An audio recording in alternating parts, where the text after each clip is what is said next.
Well, it is that time of the year again, folks. It is time for the sun's rays to be beating down on us. It is time to go to the beach, to go to the boardwalk, to go to a barbecue and fill your stomach with great food and check out some ladies in some tiny bikinis. What a great time of year, but apparently you guys want to just sit inside and watch movies. All right, well, here's Midnight Mike's top summer movies of all times, you goddamn nerds.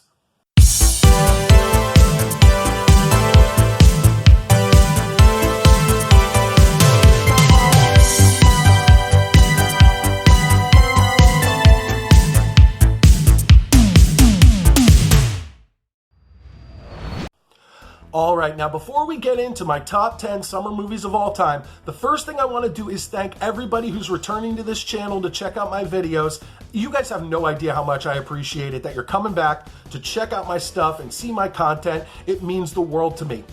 Now, if you're here for the first time, I implore you to go over to my channel and check out some of my other videos. I'm almost positive, I'm like 95% sure, that you're going to enjoy those videos just as much as you enjoy this video. And if you do me a favor, go down below, hit the subscribe button, hit that notification bell to help me build this page from the ground up. The page is only about a month old, this channel. It's about a month, okay? And you guys can help out so much by hitting the subscribe button and showing your support for the Midnight Mike Show. And like I said before, it means the world to me and is greatly appreciated. All right, so now we're gonna get to my top 10 summer movies of all time. In this video, it's gonna be from number 10 to number 6. We're going to save that cliffhanger, my top 5, for my next video. Now, if you like what I have to say, if you disagree with me, if you hate what I have to say, if you want to give me your lists or comment on my video, go down and comment below. I always like to get back to people. I always like to start conversations, start debates,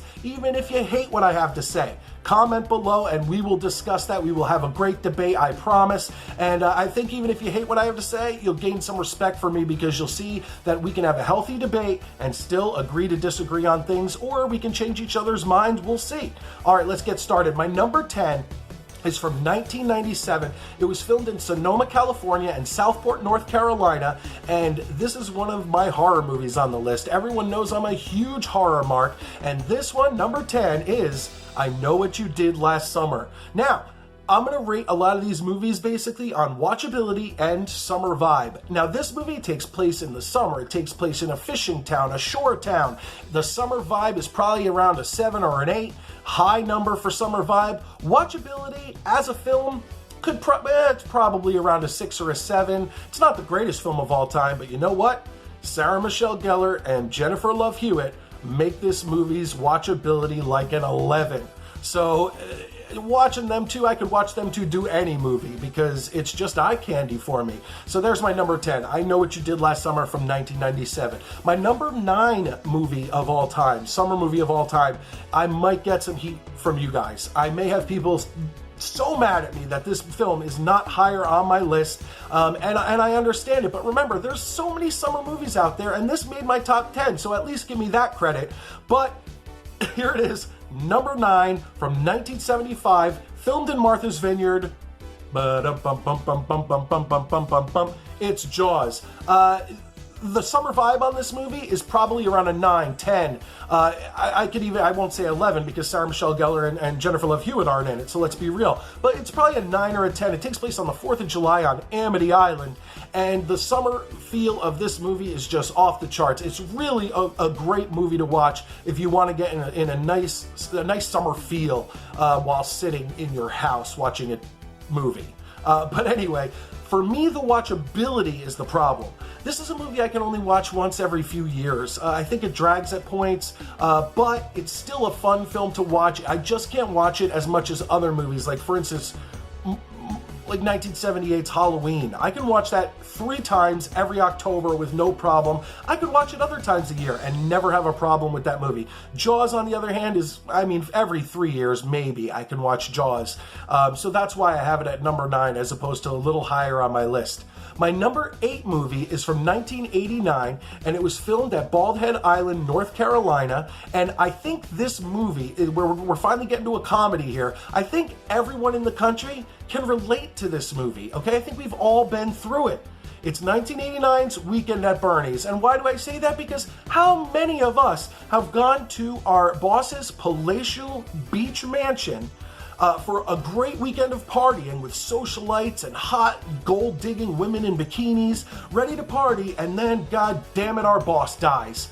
And then you have to sit there and pretend he's alive the whole time. I mean, this has happened to all of us. We've all been through it. It's so relatable. But once again, once you got to part 2, kind of jumped the shark. You know, you'd have to see the movies to know what I'm talking about. I don't get into full reviews here. Now, we've reviewed Jaws and Weekend at Bernie's and I Know What You Did Last Summer, all on the Midnight Jury. So check them out at WLWstudios.com. Go into the search, put in the names of any of those movies, and you're going to get them. But yeah, Weekend at Bernie's is a fun movie. Summer vibe, very high. Watchability, very high, because it's not a movie you have to sit there and really pay attention to. So those are the kind of movies you could just watch anytime. So both, I'd say both watchability and summer vibe are somewhere in the 8s for Weekend at Bernie's.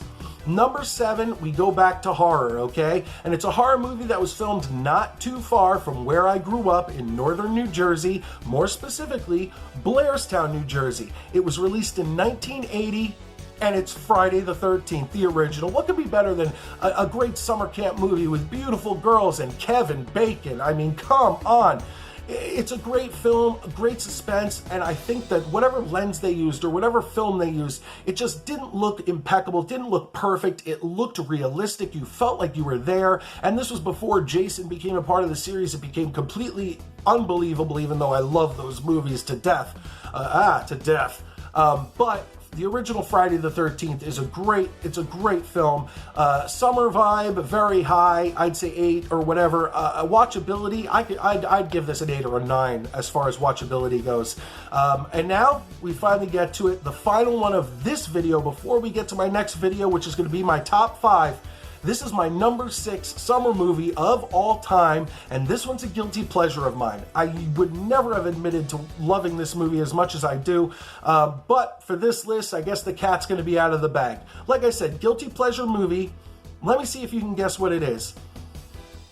1987, filmed in Lake Lure, North Carolina, and Mountain Lake, Virginia, I believe. Do you know it yet? How about if I said Jennifer Grey and Patrick Swayze? There you go.